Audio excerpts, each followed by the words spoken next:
gua diem. Jadi kita pakai motor head on ini ya hari ini. Oke.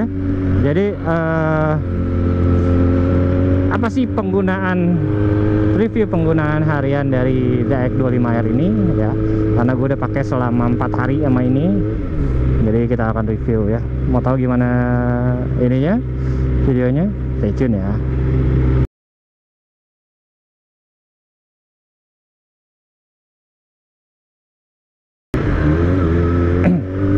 Nah, karena hari ini kebetulan bekerja agak pagian dikit kan.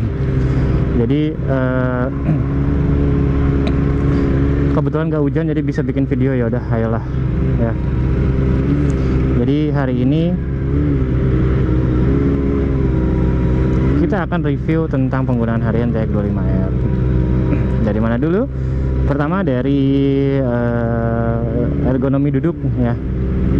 Jujur aja terkait ergonomi duduk sedikit banyak lebih enak daripada CBR 250RR ya. Ya, tapi tidak seenak R25 sih, karena R25 kan masih stangnya upper yoke ya. Cukup nyaman kalau R25 ya. Jadi ini diantara tengah-tengah R25 dan Bapak mau kemana?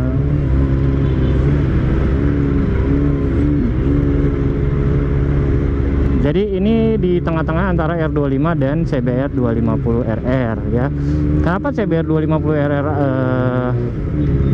lebih nunduk daripada ini? Karena tangkinya dia agak kecil ya. Kapasitasnya saya ingat gue sih cuma 12 liter.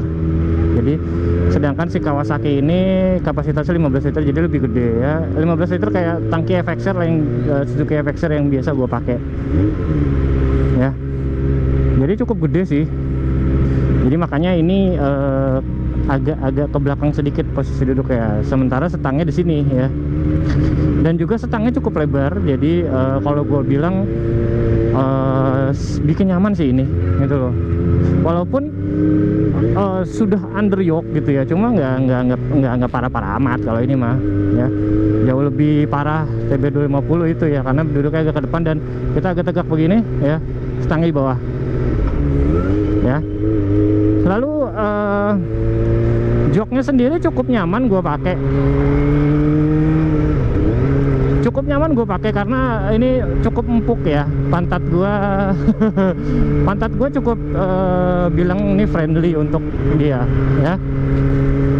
Jadi bahwa jadi pertama kali gue ngerasain jok Kawasaki ya gitu ya. Jadi dia nyamannya seperti Yamaha dan Suzuki lah. Kalau Honda dia kompon busanya itu kayaknya agak keras ya, CBR 250 kayak gue pernah coba. Nah,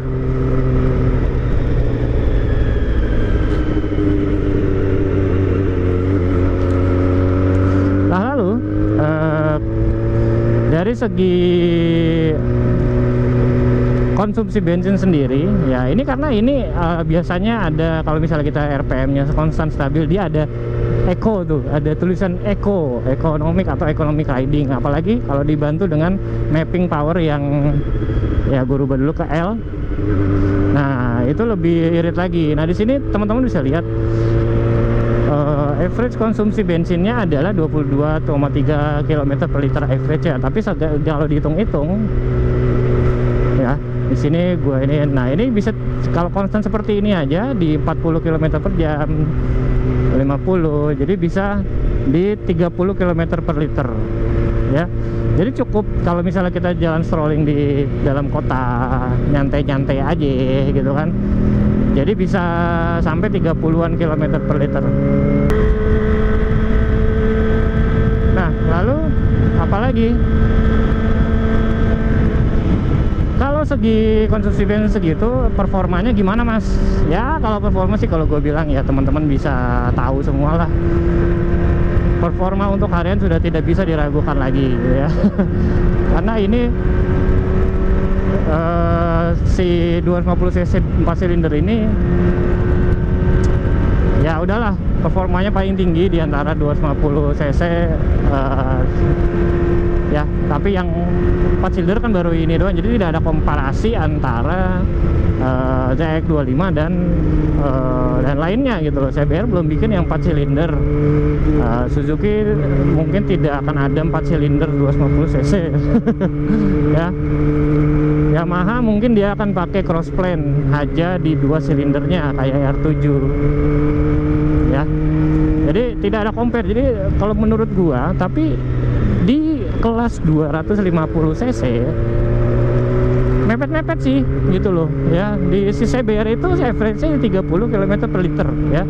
Bahkan Forza pun yang gue pakai Matic, notabene Matic 1 silinder gitu ya, itu 32 sampai 33. Jadi kalau gue bilang sih untuk dipakai harian sangat worth it sekali si ZX25 ini ya. Tinggal gimana kita bawanya aja ya. Kalau bawanya ya kayak street Rossi sih gue ya gimana ya, kita nggak bisa ngomong motor kenceng itu harus irit ya. Ya kenceng-kenceng aja, irit-irit aja gitu loh.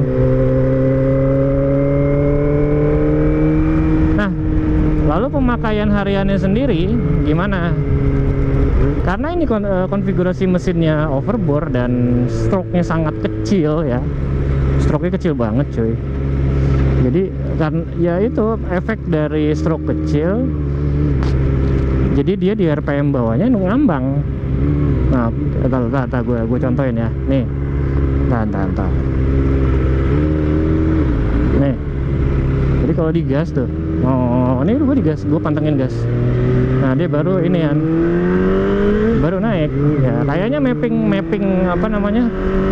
Mapping ECU-nya dibuat sedemikian rupa seperti itu ya. Jadi kalau misalnya teman-teman mau jalan strolling gitu di kemacetan, ini nggak worth it sih sebenarnya kalau buat macet-macetan gitu ya. Karena ya gue udah cobain kemarin 4 hari ya, di kemacetan itu alah gila loh, males banget sih, terutama dari mapping ECU yang sedemikian rupa itu ya. Kalau di sektor mesin sendiri, kalau gue bilang sih panas mesin itu nggak ngeganggu banget deh gitu loh. Entah kenapa ya. Jadi gue masih bisa acceptable di 250 cc ini 4 silinder. Gue kira bakal lebih panas daripada CBR gitu kan. Jadi pas gue pakai CBR tempo hari yang SP CB 250 SP kok panasnya mirip-mirip gitu loh ya. Memang lebih panas, cuma ya si CBR itu kayaknya lebih panas sih karena kompresinya lebih tinggi ya dia. Ya, jadi kalau gue bilang untuk harian di kemacetan dari segi panas mesin oke sih gitu loh.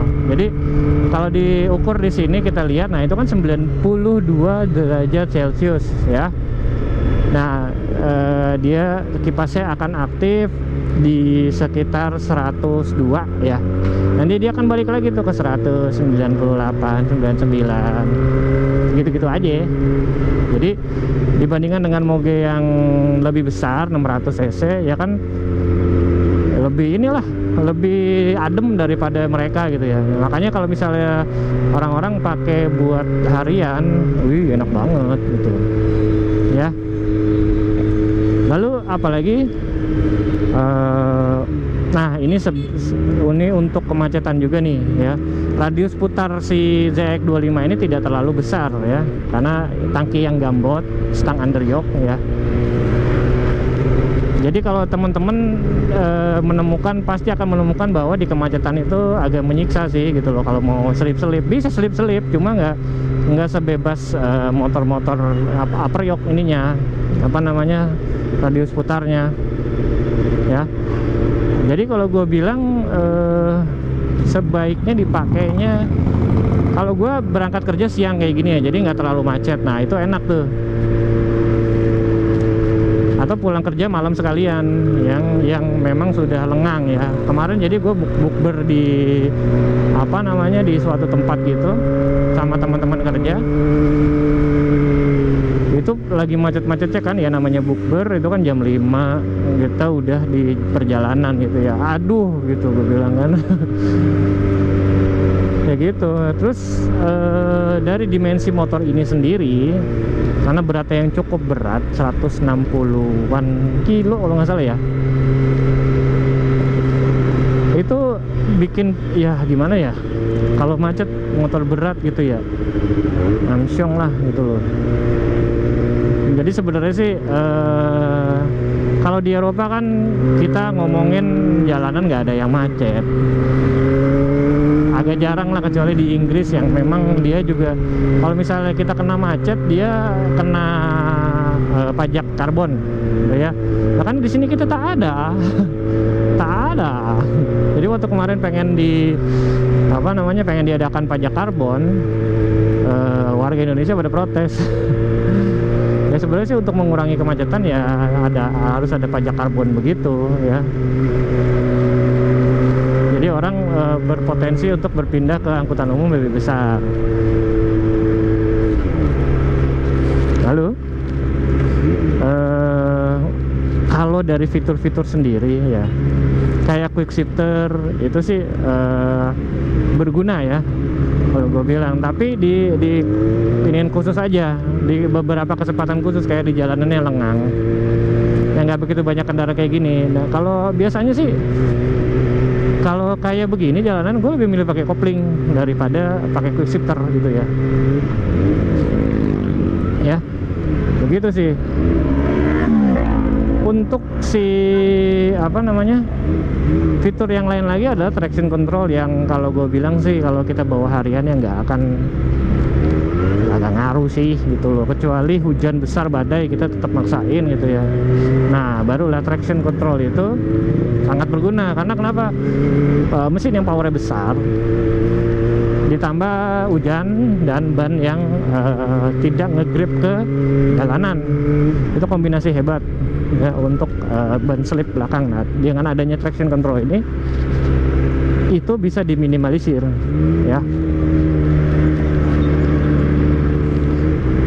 Lalu untuk fitur-fitur yang lainnya adalah dual mapping power ya. Dual mapping power ini kalau gue bilang sih ya kalau gue bilang sih sama baik lah, buat harian sama aja tuh. Dia bilang kan kalau di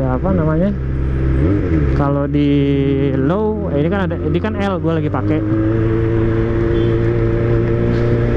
cuma 80% dari tenaga yang keluar ya, 80% tenaga keluar ya.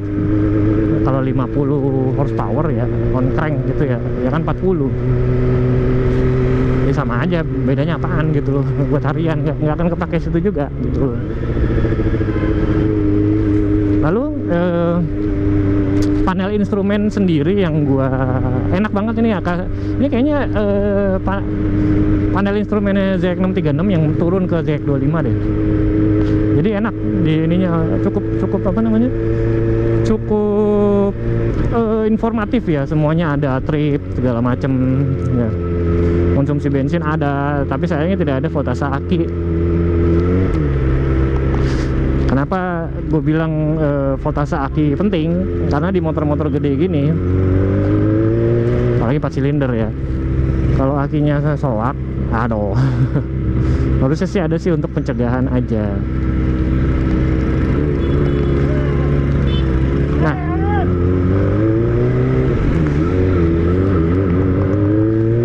Nah, untuk kaki-kaki sendiri gue bilang si shock breaker si ZX ini gue cukup puas sih dengan performa kaki-kaki depan sama belakangnya. Kalau depan upside down cukup ya gini lah patokannya. Kalau untuk harian jalan bergelombang itu kita nggak ngerasain apa-apa, atau minim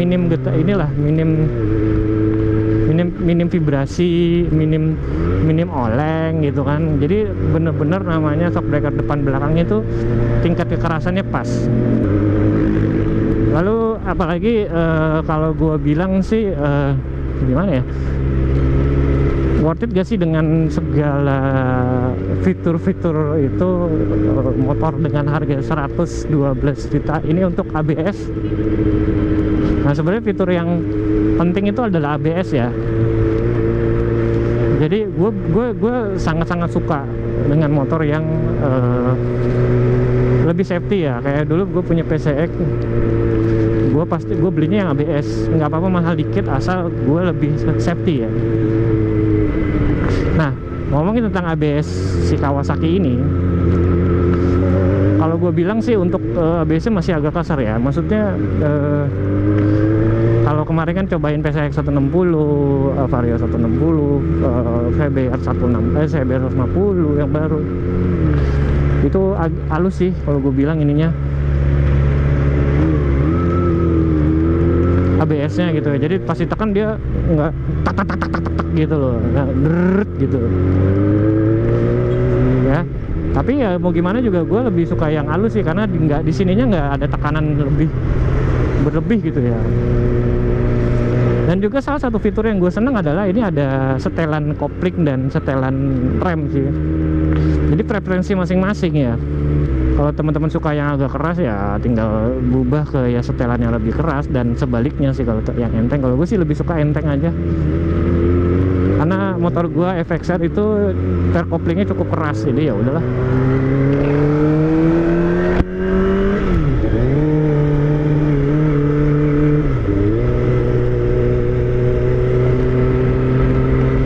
Nah, dan satu lagi yang menurut gue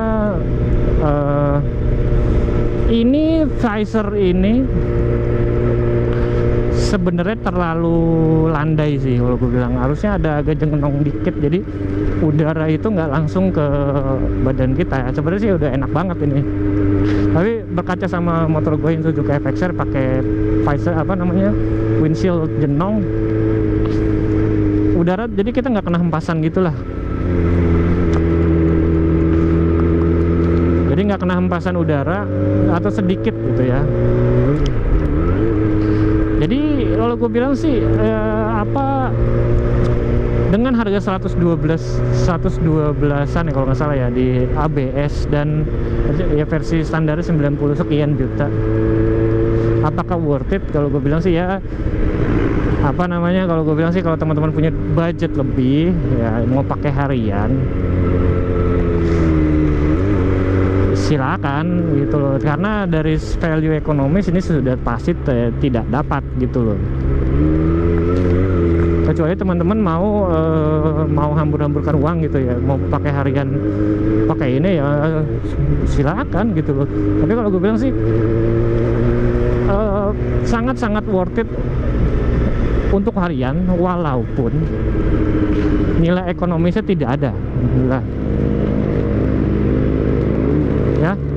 Bisa di garis bawahi nilai ekonomis tidak ada, karena ya satu, boros. Mendingan 250 cc 1 silinder atau 250 cc yang 2 silinder gitu, lebih bisa dibawa harian lah, lebih worth it gitu sebenarnya. Tapi kalau misalnya teman-teman mau harian pakai ini silakan gitu. Saya tidak menghalangi siapapun untuk pakai harian ZX 25R, cuma ya berdasarkan review tadi kalau gue bilang sih begitu. Ya semua pendapat ini bisa disanggah sama teman-teman ya.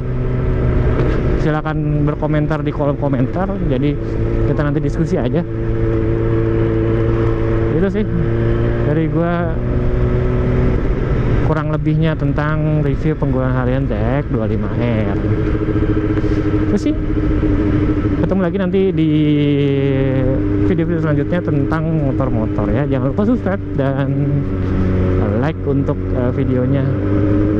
Jangan lupa bunyikan loncengnya juga, biar kalau misalnya gue ngeluarin video baru, teman-teman bisa langsung lihat ternotifikasi ya. Oke, itu aja sih dari gue. Devi Sign out. Thank you.